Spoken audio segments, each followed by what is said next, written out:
A feud between Foreign Minister Penny Wong and former Prime Minister Paul Keating has intensified following her address to the National Press Club yesterday.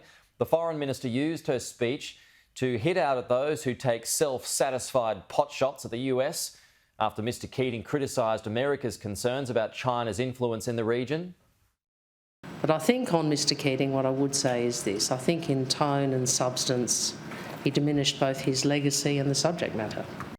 Mr Keating released a statement in response to the speech saying Minister Wong's address added nothing of substance to the urgent task of softening the divide between China and the US. Joining us now, former Labor Senator Stephen Conroy. Stephen, good to see you. We have spoken about Paul Keating a few times in the past, so what do you make of his latest intervention and the stoush now, the ongoing stoush between him and Penny Wong? Well, I think Penny's speech yesterday just set out a very sensible, a very cautious attempt to keep Australia's relationship with China back on track. I mean, the thing that Paul just doesn't get in terms of how much the world has changed is Australia's relationship with China was trashed by the last government. It was trashed for cheap domestic political gain. It wanted to play the Shanghai Sam card. It wanted to try and pretend Labor was going to be soft on China. All that's the context. Australia had our trade significantly restricted by China, in breach of all the rules. Let's be very clear. Australia did nothing of substance to deserve behaviour of China.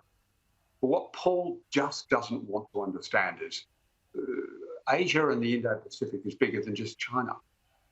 If Paul was correct, then that means Japan's wrong, South Korea's wrong, Indonesia's wrong, the Philippines is wrong, India is wrong.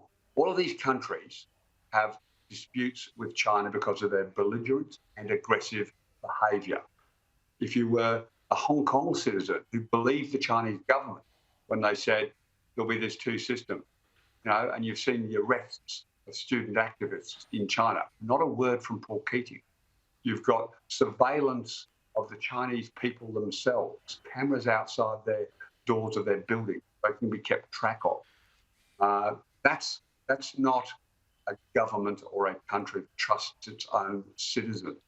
You've got its treatment of the Uyghurs. All of these issues, Paul Keating says it's not China's fault, it's Australia's fault, and that it's the US somehow causing all these tensions. Well, Paul, you just need to get your head out of the sand and understand this is the year 2023. I think Penny's response to Paul yesterday was absolutely appropriate. It is diminishing Paul's legacy. Paul is a hero of the Labor movement. But on this issue, he's wrong. Now, Paul is never famous through all his 40 years of public contributions for admitting that he's wrong very often. And I don't see him understanding or being willing to change a lifetime of behaviour. He's not going to admit he's wrong. He's not going to suddenly point out to the Chinese government, what about your promise not to militarise the South China Sea? Paul, they don't own the South China Sea. There's been an international court ruling on this. They have absolutely zero claim to intimidate shipping, to intimidate aircraft, to claim ownership of these islands. So this is not about China's backyard. The international court has said it's not China's backyard, Paul. Yeah. And the sooner you start pointing that out to the Chinese government with your influence that you have with them, and let's be very clear, Paul is a voice the Chinese listen to. Yeah, he's also a voice for the Labor Party too, I mean, in some sectors anyway. How much influence does he have within the Labor Party these days, Stephen? Well, you can see that there is a legitimate debate around the AUKUS decision and about what's going on. But Penny Wong has got almost unanimous support for her careful and cautious work she has been doing. I mean, Paul again wants to ignore that Australia is back on track. And it's back on track because it's not using the megaphone. Paul, you're using the megaphone. You're screaming about these issues. Penny and the government from Albo, who I think is going to go to China soon, from all reports. You've seen Don Farrell, our trade minister, engaged in one-on-ones. You've seen Penny in one-on-ones. You've seen Richard Marles in one-on-ones. Australia's relationship with China is on the mend. It's not going to be bosom buddies. So, Paul, you're like a dog with a bone who doesn't want to accept that the world has changed. Well, and he also wouldn't have had the security reports, the top-level briefings for a long, long time. And just to wrap here, Stephen, I mean, Penny Wong, she advised against talking of timelines and possible evasions over Taiwan, and we've recently brought that up in a recent documentary. But aren't commentators, journalists, including myself here, just acting on rhetoric that comes from China because it's part of its plan to take Taiwan at some point in the future? So isn't it best to be prepared for that? Absolutely. I mean, you've got to accept that. Start believing what China say. I mean, all these experts for 25 years have been saying, no, don't believe the rhetoric. That's all just about domestic consumption. You know, just understand, we really understand China better than you do. Well, unfortunately, China is carrying out its rhetoric. It is doing the things that it says it's going to do.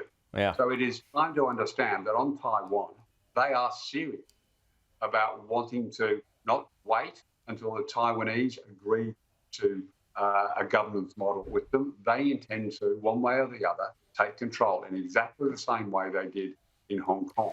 They weren't prepared to wait. They signed a treaty and then they just jumped all in. So just a final one here, just to wrap up. I mean, is it damaging when Paul Keating fires back, or do you ignore it? What do you take it on board? What do you do? Only to himself.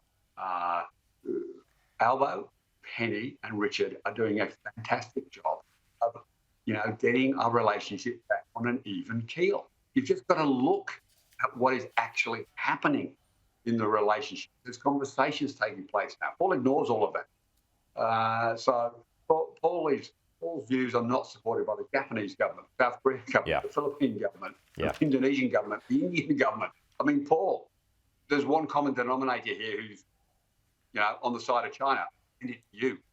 That's true. Okay, Stephen Conroy, good to see you.